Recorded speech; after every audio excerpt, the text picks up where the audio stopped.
Welcome to The Last Talk Show. Tonight, I'm excited to talk to Barry Bostwick, Brad from the Rocky Horror Picture Show, in its 45th record-setting year in theatrical release. Let's talk. All the way from the island of Nantucket, Massachusetts, it's The Last Talk Show!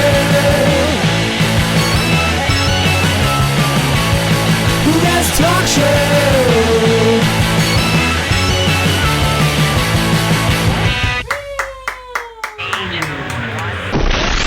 Hello?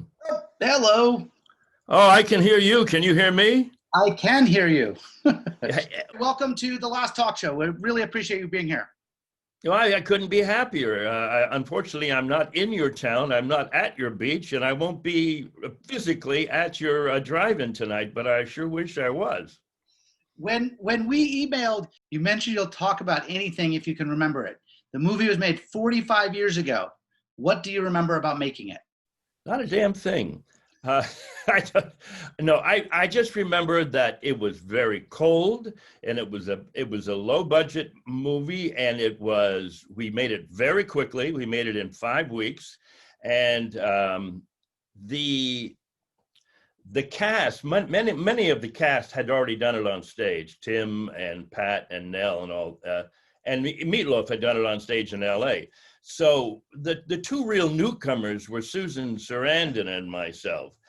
And by the moment we got off the plane in London, we went right into the studio, and we did all of our pre-record, and we rehearsed the dances and everything. And then the next 2 days, we were in a cars going out to Bray Studios out in Windsor. And so we spent our whole time in cars going back and forth and trying to find a toilet, because there weren't any toilets on the set, and trying to stay warm, which was desperately hard, given we were going into October, November, outside of London. And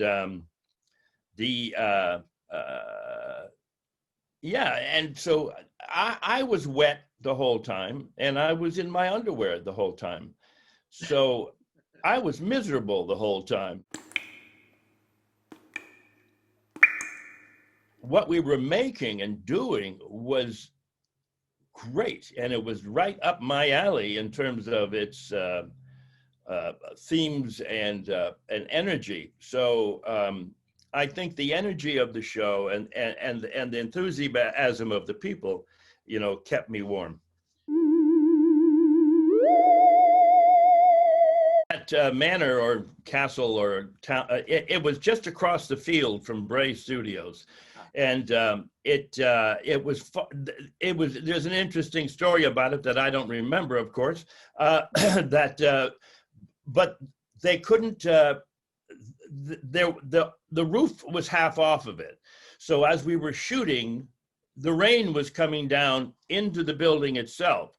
And we were always just dodging buckets of water. And we shot a lot of it in there, and then they recreated some of the sets on our one stage, and we sort of went back and forth. It was a beautiful old mansion, and it's still there, and now is a wonderful destination hotel. And this Bray Studios has been torn down. I don't know what's there now, but you can still see some of the rooms that we shot in, like I think the dining room is still there, and a part of the living room. And certainly the entryway, the entrance hall, and all that. Somebody told me the other day, I think it was Meatloaf, we were chatting on something, and he said, "Did you know that clock with the dead person in it was an actual coffin, and that was a real skeleton, and that person had actually been buried in that coffin, which was the clock?" I said, "No, I didn't." There's a lot of wives' tales about Rocky Horror. I'm not sure that's the truth, but if Meatloaf says it, I'll agree. How is Meatloaf? I think he's doing okay. He keeps on breaking things. Right now, he's got a broken arm. Last year he broke his collarbone at a convention, and he fell off the stage. Still in good spirits, but he's I think he won't be doing knee slides across the stage much longer. I remember when Susan was filming Touch It, Touch It, Touch Me, I Want to Be Dirty. I remember I was up in the flies looking down. I wasn't even working that day. And there was a part of me that was so jealous of the monster, you know, that I was up there watching to make sure everything was up and up, because I had a crush on Susan, and I didn't want her to go too far. But when he touched her breasts, I have to say, I took a long, deep breath, and I didn't yell down, you know, get your hands off of her. She's mine. She's my Janet.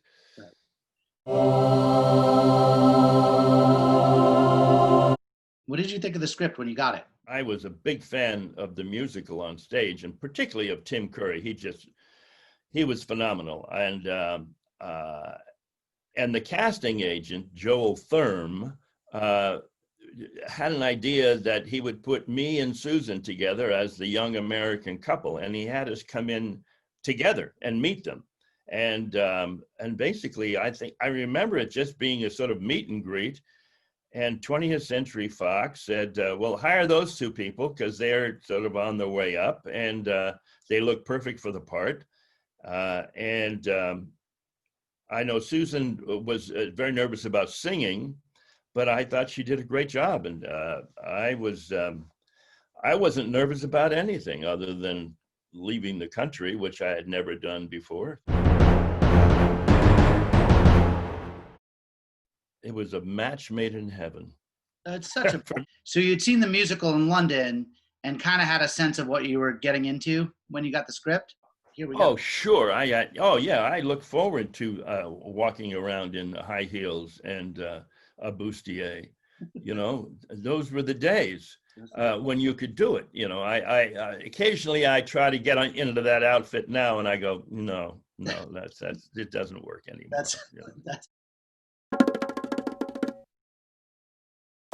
The heels have been retired. I wish I had them. You know, when we left, when the show was over, nobody could take anything. I don't know why they were so strict about it, but maybe because they had to give it all back, because, you know, there was like no budget for this. And I wish I had some of that stuff. It would be a great eBay item.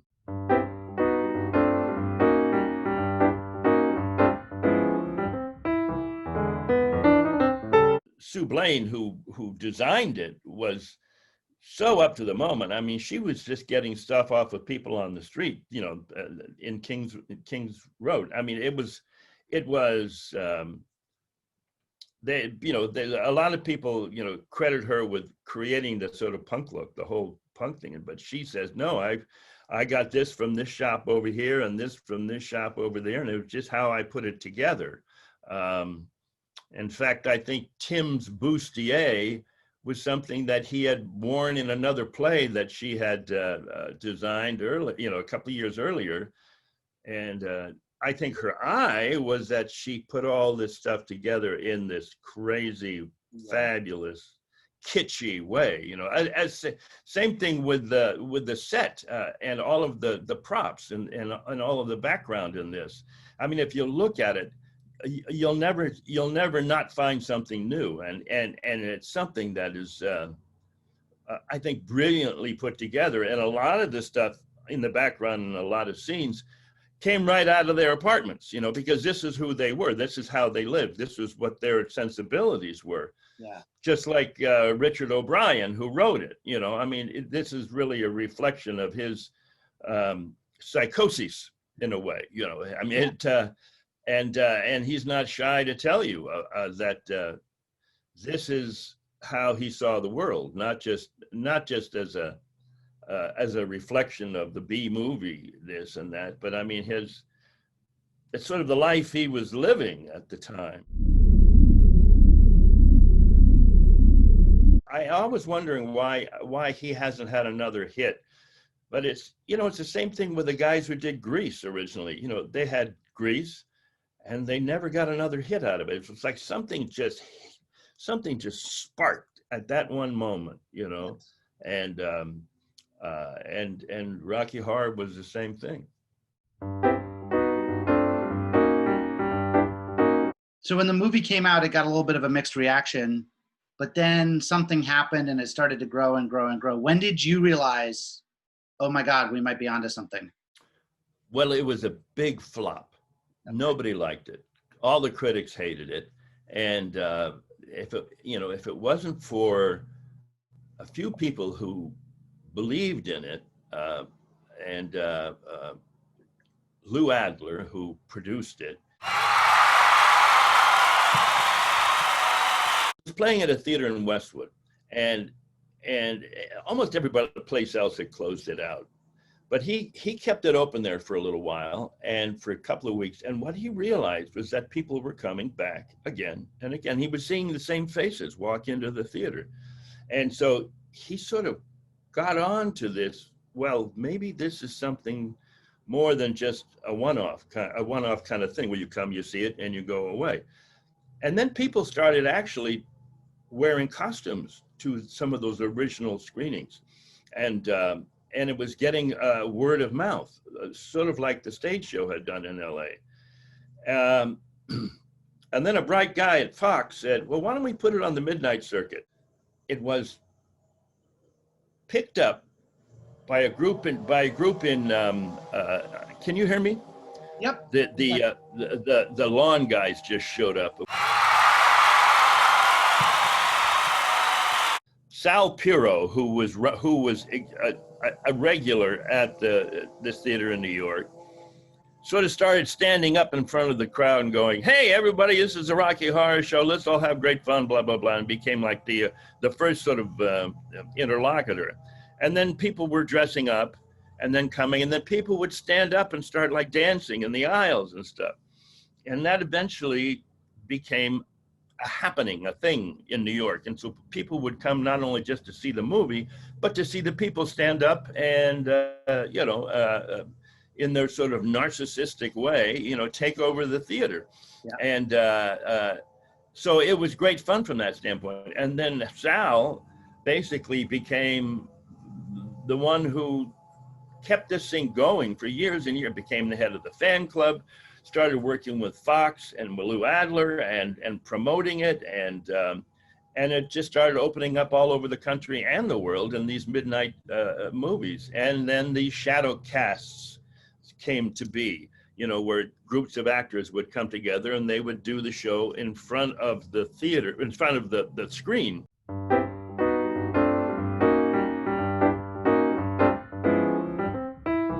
And they were actually originally real shadows. They weren't like people standing up and doing it. They were just shadows on the screen because they were standing in such a place where, and then they would mimic everything we would do, every move, every this. And then it grew into companies of shadow casters who took the show over themselves and basically told us to go to hell. Yeah, we were just background now. We were wallpaper, which is great. We have a great shadow cast in LA at the New Art. It was like a rite of passage taking my daughter to it. Yeah. Let me ask you a question. How old was your daughter when you took her to see it? Here's what happened. When I was 13, I visited in-laws in Los Angeles, and one of my cousins was in a shadow cast, and so they took me to the show. It blew my mind, and I felt like it was important an important rite of passage at 13. A lot of us who were in the original show, we talk about this because we wish they toned it down a little bit in the theater and not make it quite so dirty, because it's blocking, I think, that initial thing that we all had, I take my kids to it.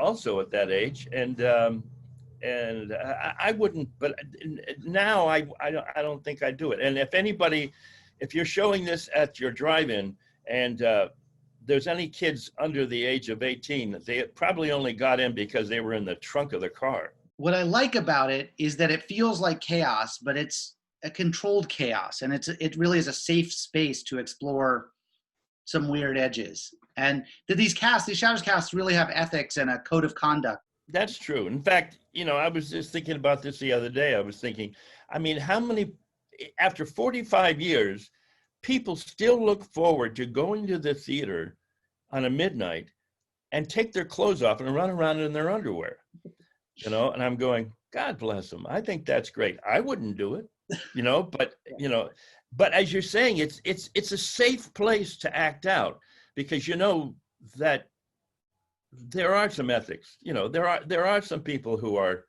looking out for it, and there are more and more virgins, so to speak, going to this movie now all over the world. For those of you who don't know and have never been to the Rocky Horror Picture Show, the shadow casts refer to newbies or people who have never seen the movie as virgins. So welcome, virgins. What's your heads up for virgins in the audience? That your life is going to change dramatically, that you're about to embark on a very strange journey, one that you will never recover from, because you will have lost your innocence. What's your favorite part of the Shadowcast show? I don't ever remember any of those things. I remember the first one that I heard about in New York. It was a teacher in Brooklyn who came to the theater, and when Susan and I were coming in there's a light over at the Frankenstein place, and it's raining out, and she puts a newspaper on her head.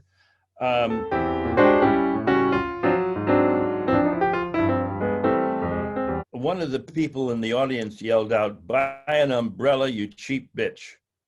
Yeah. And that was the first time and then from then on, everybody who came who thought that they had a witty thing to say would yell out and yell out and yell out. And then all of a sudden it became very apropos for wherever they were. Whatever town they were in, they would also use a lot of local references. Right. I have, there's a name that they call me in this thing, and they call me an asshole. And I've been like an asshole for 45 years. Part of the Shadowcast show is that whenever Brad walks on the screen, everyone yells, "Asshole." Does that hurt your feelings, Barry, or is that fine, or just part of the show? No, I mean, because Susan had to deal with the joke where they called her a slut. Right. And everybody's called something, and it's all done with a great sense of humor. And it gets a laugh from the audience, and they love yelling at us. They love throwing crap at us, and probably if you're in your car tonight at this drive-in, it's just all going to bounce back in your face from your windshield.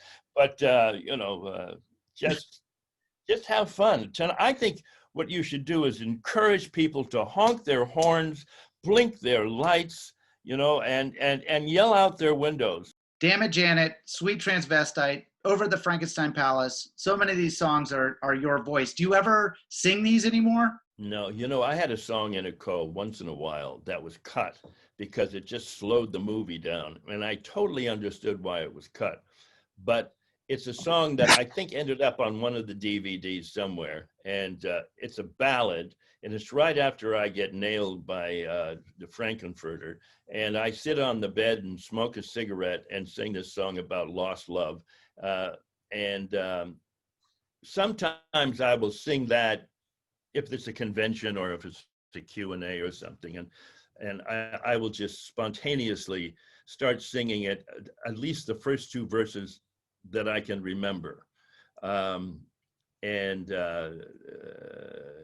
no, I don't think I've ever sung anything else from this show. For a second there, I thought you were about to break into song. Once in a while, she don't want to call you, speaking on the telephone. It was one of those songs that was like a crooning kind of 50s kind of, I've heard people sing it really good. I just sort of 50'd it up a little bit, So when Disney bought 20th, not only did they get The Simpsons and Marvel and Star Wars, but they got the Rocky Horror Picture Show. This is now a Disney film. Does that make you laugh, or is it terrifying? Well, I've always said to kids, I say, this ain't no Disney movie, you know, and now I can't say that anymore Yeah. because it is a Disney movie. And I say, it's going to change your life. And it's no Fox reboot as they did, well, the Fox reboot, I don't know. I saw it on an airplane and I couldn't walk out, apparently. It was, I didn't care for it. I thought they overdid it, but they got to keep it alive in some way. Just like right now, there's a 45th anniversary of the Blu-ray that came out. And, there's interviews and this and that, but they've done so much on this. I mean, every piece of music and background music and anything they could come up with to monetize the Rocky Horror Picture Show, they've done. And I think it's ultimately wonderful because the themes of the movie should be heard by this new generation. The theme of tolerance for people's differences, the themes of finding out who you are, accepting who you are, whatever that are is, and just self-acceptance, basically. And I know a lot of that has to do with what you are doing in your life with this foundation and with Musack. It's like, find out who you are and explore it and accept it, whether it's musically or emotionally. Find help, whether it's musically or emotionally. Yeah. And there's a lot of people out there who can either teach you how to play a guitar, explain what the guitar really is in terms of its history and this and that, and also keep you on the right road. You mentioned Musack. It's time for a segment we call Tips for Kids, brought to you by Musack.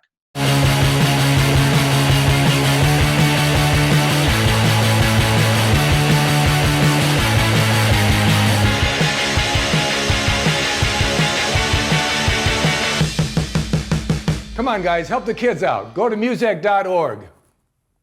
No, that's the way you spell it. Barry, do you have any tips for kids? Yeah, play a musical instrument at any age. Just start. I think music it's a meditation, and I think we all need to meditate in some way, shape, or form, and get lost in your music, and you won't get lost in your life. Anything else people need to know about the movie or Brad? Yeah, I'm not really Brad. I'm Barry Bostwick. I play Brad Majors, and I say that not knowing it's the truth, because I really am Brad Majors. There's a part of me, and I think there's a part of everybody out there, that there's a little bit of Brad Majors in every man, and there's a little bit of Janet Weiss in every woman. And I think you have to accept that and embrace that and celebrate that. It's time for the last talk show, lightning round. Are you ready, Barry? Last time you saw the movie? The last time I saw the film was maybe prior to the pandemic, at a convention. But every time I see it, I find something new in it. Yeah. First of all, it took me 40 times to see it before I just stopped looking at myself. Right. When that's an actor, right? And then I started noticing other people's wonderful performances. And then I started looking at the set, and I go, wow, look at that. What is that hanging back there on the wall? And so there's always something new to see, always something new to hear for me, and I've seen it many, many times. And but I'm at the point where you see it, and you see it with the shadow cast, and you'll see so many different things, and you'll hear so many different shout outs from the audience, and it's always entertaining. You can see it 40 times and it won't be the same experience. Last thing that surprised you that somebody asked you to sign at a convention? I signed a guy's arm. from here to here. And then he tattooed it and came back at the end of the convention. And I thought to myself, why did I sign my name so big? I was obviously tired, and I was probably, and I thought I could have just done it, this big, but no, I did it this big. And he put my name on his arm this big.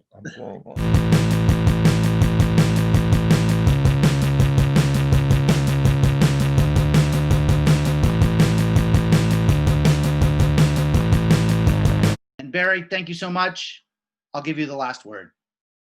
My last word is honk, honk. Turn on your lights, flash them, and just have a great time tonight. It is worth it. And give lots of money and lots of money and lots of money to Musack. I can support that. Thank you, Barry. Have a good night. Enjoy Rocky Horror Picture, everybody.